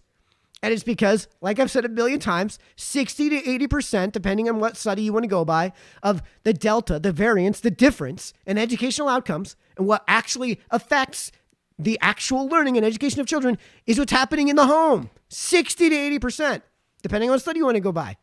And that's because, again, the single best predictor for educational outcomes, and this isn't a matter of dispute. It's not disputed. It's not controversial. Incontrovertible in these sectors, in these fields. The single best predictor for educational outcomes is parental involvement. And it's by a humongous margin. Second place, you don't want to hear second place. Second place is genetics. And then that accounts for almost everything. Just about all of the variance. And by the way, this is why the best way to educate kids in terms of educational outcomes is homeschooling. Again, we're going to go into that in greater detail in my response video to Hillary. We'll do that in another video. Are you including the increase that will take place from this year's reevaluation? Yes. It will. No. So that's the mills. So the reevaluation is a big deal because the percentage you're being charged on your tax on the valuation of your property is going up. So the percentage is going up, but then also the raw number is going up. So the total tax bill you're going to wind up paying in this year is going to be a lot more because of that revaluation. So you want to keep the rate down. And that's what this 2.45 mill rate increase is doing. Relative to the rest of the other towns, this is a lot less than every other town in Connecticut. And so for me, it's kind of a take it or leave it situation at referendum. So I'm voting yes. And I think if we want those numbers to stay down, that's strategically what you have to do. You want to vote yes. You don't want to risk going to the reference question, the advisory question, on all of this. You don't want to have the Board of Finance have to revisit this budget and look at the advisory question. You just want it to pass. Just get it done and over with.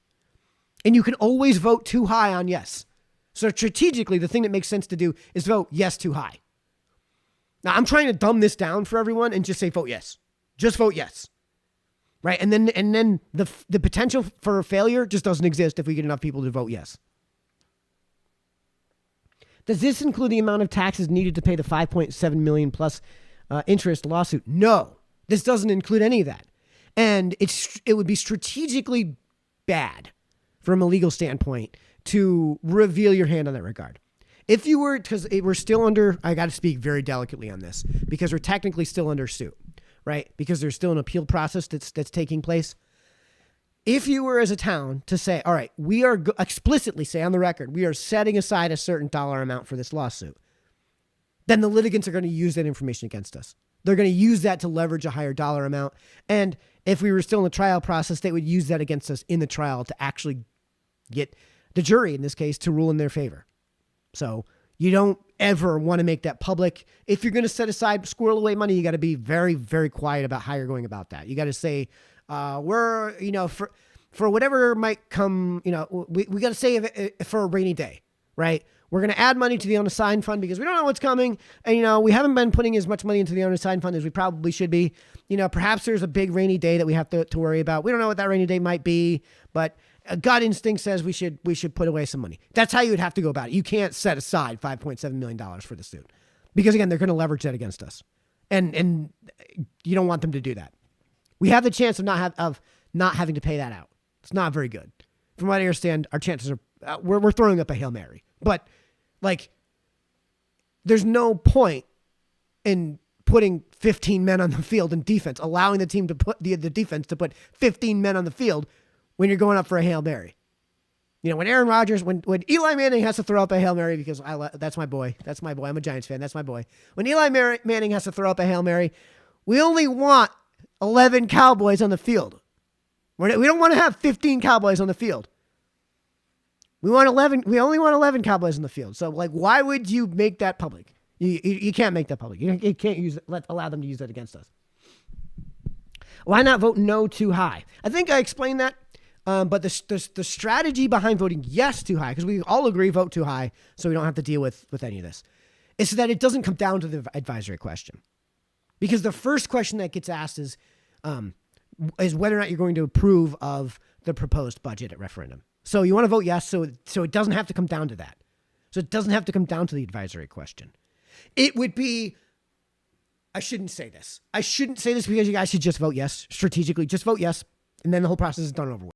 But it would be genuinely spectacularly funny if the Board of Education budget failed, and only the Board of Education budget failed, and the advisory question was like 60-40 too high.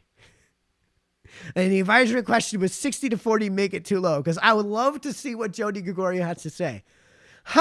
So after all of that harassing of my wife and kids at schools and in public places, after all of that, and after all that ridiculous treatment that you're giving to me and my family, the voters spoke, and they want the number down. That would just be so rich. That would be so gloriously rich if that was the case. But as much as that reward would be hilariously golden, let's stick with the sure thing. Let's stick with the sure thing and vote yes too high.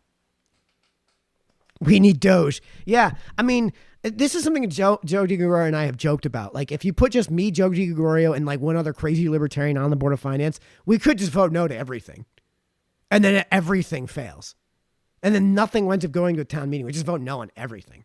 Right? Like we'd just be a perpetual no. All it would take is 4 people to just vote no on everything. And when it comes time for budget season, you just make it public. Hey, listen, this is the number we're going to go for. Deal with it. Right? And you could just Doge the entire system. I don't know if I have the desire to go through with that. And Joe DiGregorio has been stressed out by this whole situation, especially with the way that the opposition is treating like his wife and kids. I mean, it's disgusting the way they're treating his wife and kids. I can't get any further details than that, but it is, Joe and I are friends and we talk, and it's disgusting the way they're treating his wife and kids. And so like when this whole budget process is done, if this passes a referendum on the first try, I would be, he's not running for office again. He's just not going to do it. He hates the position. He hates the way that again, the cabal is treating his wife and kids. So he's just, yeah. I would be shocked if he shows up to another Board of Finance meeting once this budget passes.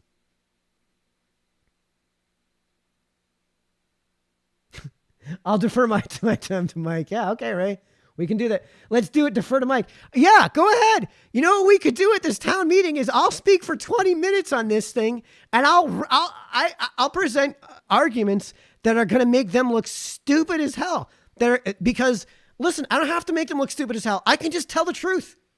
If you guys want to do that, I'll put together a 20-minute speech that just beats the truth to death. It's been an hour and 45 minutes. Thanks for sticking through with me, everyone. And my throat's getting sore. I don't know if I have an hour and 42 minutes in me. Maybe with a little help I could do it, but I don't know if I necessarily want to filibuster the meeting. The town meeting is really just there to take public input. That's it. That's all it is. Before the referendum, it's there to get public input on the record. That's all it's there to do. Happy to speak for 20 minutes if that's what you guys want me to do, you know? But you got to show up to the meeting. Are you talking about Joe Doge Gregorio? God, I wish Steve Confortini was still in town. I think we'd have our 4. Aren't there teachers on the Board of Education? I honestly don't know. I know a bunch of people that are on the Board of Education. I don't think any of the ones I know are teachers, but there may be. I don't know. And yeah, that does seem like a conflict of interest, since the teachers are represented by their union, who is collectively bargaining against the interests that the Board of Education is necessarily set to represent by rule. So yeah, it would seem to me like a major conflict of interest to have a teacher on the Board of Education, but I honestly don't know if that's the case. What's the appropriate level of funding per student? I don't know, isn't that a tough question to say? What are they doing at private schools? What's the amount of money that they're spending directly on students and not on things like long-term investments? right? Because almost every private school has an endowment, and a lot of their funding comes from that endowment. So I don't know, what is the appropriate dollar amount? Because here's the thing, right? Like if the state is intervening, if you're going to tell the state F off, we're going to do our own thing, I think you could do it for a lot less. Not the $3.4 million Gio talked about, but probably more like $20 million. It's probably somewhere in that area if you just told the state to F off. And I think if you had the balls to tell the state to F off, we're going to do our own thing, not only would you be able to do it a whole lot cheaper, you'd be able to get better educational outcomes. So, I think if we're going to split the baby on this one, let's go to peak enrollment, 2003 to 2004, when there was 5,215 students. Know that number off the top of my head. I've looked at that up enough times. I know it off the top of my head. If we were to take that and find out what the dollar amount per student was spent then, and do an inflation adjusted increase from that point, and then multiply that by the projected number of students, I think what you would find is the total number would still be somewhere in the area of 58 million. So I don't know, seems perfectly reasonable to me to base the dollars per student on an inflation adjusted dollar amount from a time when educational outcomes were better. The student to teacher ratios in the average class sizes when I was in high school, right? I graduated high school at New Milford High School in 2003. This is where I grew up. This is where I was born and raised. I went to Hill and Plain for kindergarten, first and second grade, and then third, fourth, and fifth at Northville, and then sixth, seventh, and eighth at Schaghticoke, and then 9 through 12 at New Milford High School. The first high school I went to was the old high school, which is now Sarah Noble, for 9th grade, and then for 10th, 11th, and 12th grade, I was on Danbury Road, way at the south end of town, when there was a 2-lane road for Route 7. Okay? When I was in high school, the student-to-teacher ratios and average class sizes were way, way more than what they are now. The number of administrators was way fewer per student than what there is now. But never mind the administrator point. We can belabor the teacher's point. The student-to-teacher ratios and average class sizes when I was in high school were much, much higher, and the educational outcomes were much, much better. And if you're to tell me that something has significantly changed about what characterizes the general ethos and spirit of, say, an 8-year-old has changed that much in just 20 years, well, then this isn't a problem of what's happening in the classroom. This is a problem of what's happening in the home. And this doesn't get fixed in the classroom because it's a problem of the home. It gets fixed in the home. And one of the big ways to fix that is to have greater parental involvement in the home.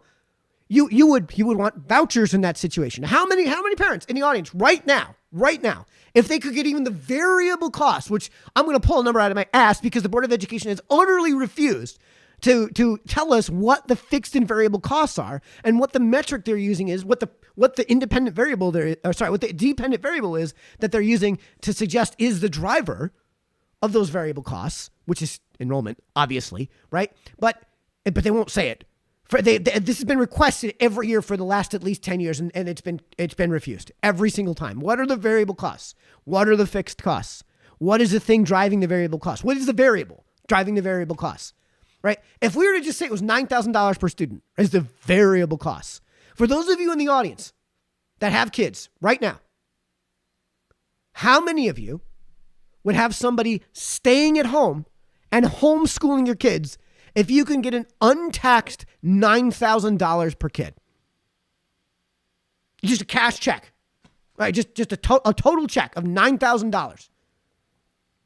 How many of you in the audience would be totally happy to have your tax dollars go towards homeschooling a kid, at least in the variable costs? Have $9,000 per student per year for all those students that want to be homeschooled, for all those parents that want to homeschool their kids. How many of you would be perfectly okay with your money being spent that way? Let me know in the comments.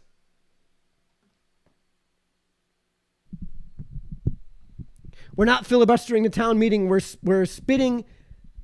I can't read this. Give me a second. I gotta extend my microphone so I can put my head a little closer so I can read fine print, because that's what it is. We're not filibustering the town meeting. We're spitting the opposition and we're making them sit.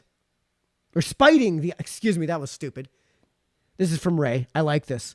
We're not filibustering the town meeting. We're spiting the opposition and making them sit. Yeah, put them in their corner. I'm perfectly okay with that. I would do that. You guys got to let me know in advance that it's happening because, a 20-minute speech, that's kind of a lot of information for me to draw out, which I can do. No problem. I can have that done tomorrow. No problem. In fact, usually when I make my speeches, they start off at like 8.5 minutes and I got to bring them down to 5 minutes. And when I'm typing my speeches, I'm typing them to be as concise as I possibly can. And it's still working out to 8.5 minutes. So if I was to just type them out the way I want to type them out, it would be a 20-minute speech.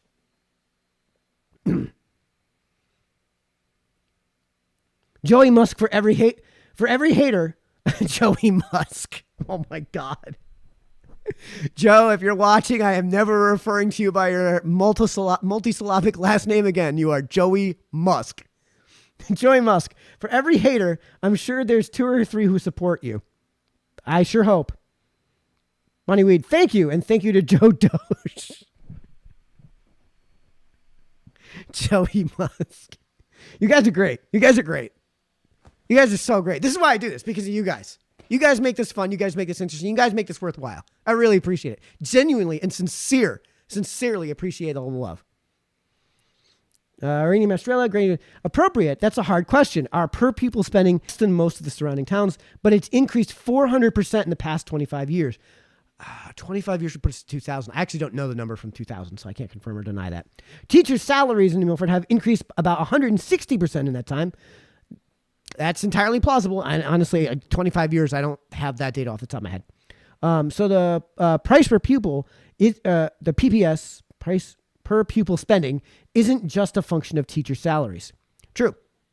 There's all this other nonsense that the state's dumping on us. Pat, you could talk for 20 hours without an issue. I don't know, Pat. Here I am at 10 minutes to 2 hours, and my throat is on fire. I did it once. The longest I've ever spoken consecutively was probably about 4 hours, and I was talking by the end of it. I sounded like Lunch Lady Doris after her 40th cigarette of the day. Some more sloppy joes, hon. That's what I sounded like after about 3 or 4 hours. I even adopted a South Brooklyn accent, right? So I don't know how long I could go. I don't know. I'll put together. I could put together a speech that's like 5 minutes, 10 minutes, 15, and 20. I'm not going any longer than 20, guys. Tough luck. I'm not going any longer than 20. I suppose if you guys were to defer to me, I would do it and just I'd come up with something on the fly. I'm not good with on the fly stuff, but I would do it. And so I guess what I'll do is I'll come up with like a 5, 10, 15, and 20-minute speech, and however many people I can get to defer their time to me, we'll get in order, and that's the speech I choose. So that does mean though you guys got to get out there on Tuesday night. All of you, Joey McCord, go. For the first time ever, show up to one of these things. Ray, you've been to these things before. It's been a long time. Go. Pat Erickson, I know you've been to these things before. I know your hip's in bad shape, but you and Mike got to go. You got to go. All these people, do it for the Twins. Yeah. All these people. Who else? Ricardo, I don't know what your real name is. I know it's a fake name on your Facebook. I don't care. But I'm calling you by the name that I know you as on Facebook. You got to go. You got to go to this hearing. You got to go to the town meeting on Tuesday night. They're organizing. They have money. They have the unions. They have lawyers. They have the protection of these unions so they can fly off the handle and say whatever they want. I don't have that. I have a business I got to run. So I have to tell the truth. And I can't fly off the handle. And I can't treat my customers, my neighbors like ATMs. I can't go harassing, the other Board of Finance members that voted against this amendment and their family. I can't do that. I can't get away with that. I would lose my customers and I would lose my business and I would be back into the poorhouse, starving again. I can't do that. Bring a copy of The Art of the Deal and read it. You'll have to bring me that copy if I'm going to do that, Ray, because I don't own it and we're in 2 days and I can't get it in 2 days. So I'd do it. Why not? But if we're going about a filibuster, but there's no point in doing that at the town meeting. There's no point in doing a filibuster at the town meeting. You do a filibuster at like a town council meeting or a Board of Finance meeting if, if there was something on the agenda that we found just truly heinous. I would say if the town council was to be voting on the speed cameras. That was something that was 75-25 opposed, right? 3/4 of the town was opposed to that sort of thing. We don't want it. We don't want it. It's unconstitutional. And if I got wind that, so if it was on the town council agenda to approve an ordinance that was already drafted for that sort of thing, and we were getting wind from the town council that they were going to vote in favor of it, or that like there was a super majority that was in favor of it, I would absolutely be saying, we got to filibuster this thing. We got to just shut down the meeting. And we got to just get 100 people in the room that are just going to speak endlessly or defer their time to me and wear my throat out. In either case, I really appreciate. Let me go to YouTube, make sure there's any commentary on there. No, I don't see any commentary on YouTube. But there are some people watching on YouTube, which is super grateful. That's the better place to watch this, guys. I know it's fun to participate in the commentary on Facebook, but if you have a YouTube account, you can do that on YouTube. And it's better to watch on YouTube because I want to drive up the numbers on YouTube so I can move away long-term from Facebook, which isn't really the platform to be on for this sort of thing. Because again, they're already going through the process of weeding out certain live videos. In my case, all the live videos that are 30 days old or older, Facebook is just getting rid of all those live videos. Not just for me, but for basically everyone. So that's where folks should really migrate if we're talking about a long-term strategy. But with all that said, it's just about 9 o'clock. I really appreciate you guys tuning in for all this time. I really appreciate the commentary and the input. Again, I don't do this for money. I don't get paid anything from this. So, I do this because of you guys. And I really appreciate you guys coming. It's sincere gratitude. Sincere thanks to everyone who stayed tuned for all this. Hopefully we'll see you guys on Tuesday night. And with all that said, good night, everybody.